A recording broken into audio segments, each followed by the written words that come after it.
Anti-apartheid activist Maurice Smithers will continue testifying at the inquest into the death of unionist Neil Aggett in the High Court in Johannesburg.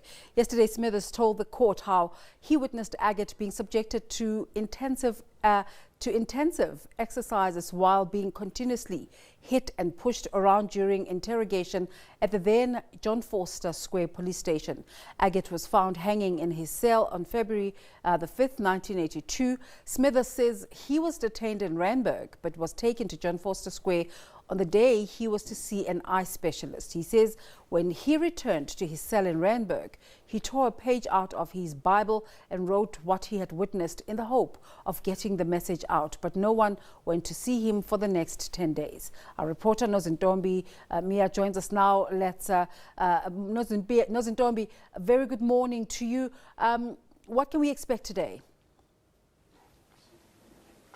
Well, a very good morning to you, Desiree. We certainly will be expecting the conclusion of Maurice Smithers' testimony today. And you're quite right, Maurice really gave quite an interesting account about his time in detention.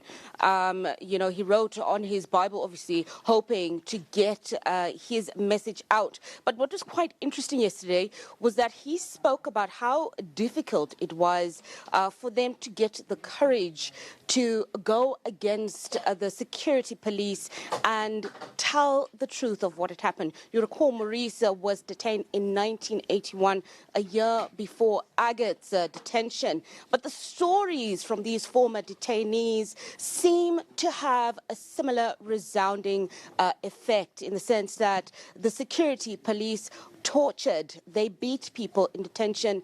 And you'll recall with the two testimonies that we heard from Ismail Momat yesterday, that the police had even given them a substance to ingest. So it was no longer just the physical torture, it also became the psychological torture. So Maurice Smithers will certainly be giving us more of an account of the psychological traumas that he witnessed and he experienced at that time. The court is slowly starting to fill up. As you can see, the Aggett family is represented by his sister Liz Berger, as well as the lawyers for representing police officers who were implicated, the NPA lawyers for the Aggett family, and we also saw a representative from the state as well. So as the court slowly starts to fill up, we are anticipating more feedback from Maurice Smithers and his testimony, as well as from hearing from other former detainees who were also detained in and around 1982, around the same time as Dr. Neil Aggett. Desiree? Nozintombi, thank you very much for setting the scene for us. That was our reporter, Nozintombi Miya.